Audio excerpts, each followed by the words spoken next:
একটু বলতে রাখি। আসলে আমরা 4 দিনের কর্মসূচি হাতে নিয়ে আসছি।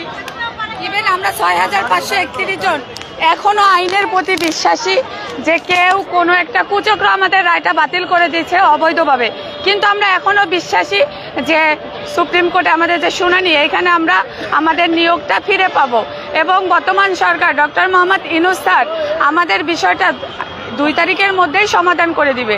আমরা আজকে আমাদের 22তম দিন, আমরা 2 তারিখ হতে আরো 3 দিন বাকি আছে। আমরা 3 দিনে বিভিন্ন কর্মসূচি নিয়ে আসছি, এখানে শান্তিপূর্ণ অবস্থান কর্মসূচিগুলো ঘোষণা করব। তার মধ্যে আজকে আমরা এই যে লং মার্চ টু জাস্টিস এগুলা প্রদর্শন করলাম। কালকে আমাদের আসলে মশাল মিছিল ও মোমবাতি প্রজ্বলন, আর কালকে রাত্রে আমরা সারা রাত 6531 জন এই শাহবাগে অবস্থান করব। আমরা রাষ্ট্রকে দেখাতে চাচ্ছি যে এই রাষ্ট্র আমাদের সুপারিশ প্রাপ্ত করে কিভাবে আমাদের ঘর থেকে এভাবে বাইরে নিয়ে নামিয়েছে। আমরা আমাদের ন্যায্য অধিকার ফিরে পেতে চাই। যদি আমাদের 2 তারিখে ন্যায্য অধিকার ফিরিয়ে দেওয়া না হয়, আমরা প্রতিদিন রাস্তায় এভাবে রাতে থাকবো।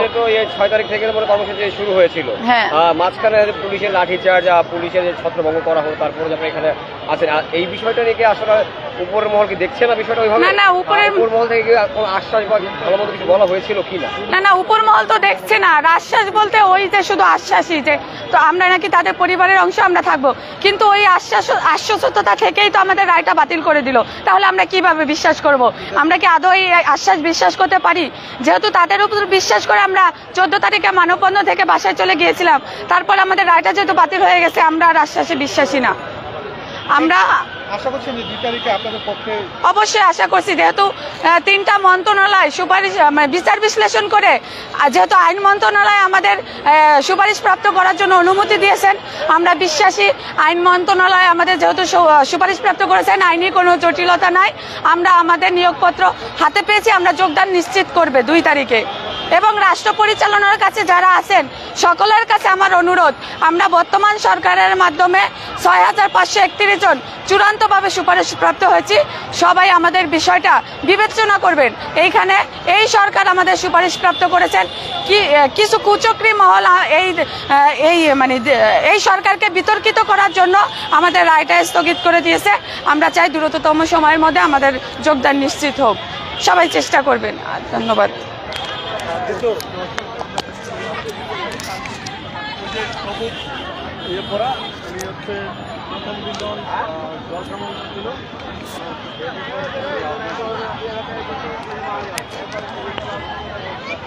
দর্শক, এই মুহূর্তে সুপারিশপ্রাপ্ত সরকারি প্রাথমিক বিদ্যালয়ের সহকারী শিক্ষকবৃন্দ 31 অক্টোবর চূড়ান্ত সুপারিশপ্রাপ্ত 6531 জন সহকারী প্রাথমিক শিক্ষকের অবিলম্বে যোগদানের দাবিতে এই মুহূর্তে কর্মসূচি পালন করছে। অবস্থান ধরে রেখেছি, কন্টিনিউ। আমরা শাহবাগেই ছিলাম, শাহবাগেই আছি, শাহবাগেই থাকবো। আর আজকে তো আপনারা অলরেডি দেখলেন আমরা র্যালি করলাম শান্তিপূর্ণভাবে।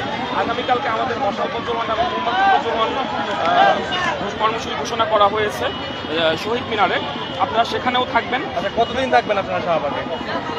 আসলে যখন বিষয়টা অধিকারের এবং ন্যায়সঙ্গত অধিকারের, তখন যতদিন পর্যন্ত আমাদের অধিকার আদায় না হচ্ছে আমরা শাহবাগেই থাকি। বিষয়টা যখন অধিকারের, তখন অধিকার নিয়ে কোনো কম্প্রোমাইজের কোনো সুযোগ নেই। ধন্যবাদ।